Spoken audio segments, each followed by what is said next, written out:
বাবা এবং মায়ের ভেতরে যদি একজন বৃদ্ধ কিংবা বৃদ্ধা হয়ে যায়, ফালা তাকুল লাহুমা উফ, do not say to them annoyance word. وَقُلْ لَهُمَا قَوْلًا كَرِيمًا, speak to them with noble words, do not repeal them. Do not say to them annoyance word. বাজে ব্যবহার করো না, বাজে কথা বলো না, বিনয়ের সাথে কথা বলো।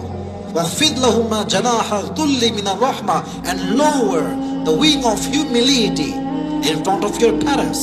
বিনয়ের ডানা বিছিয়ে দাও।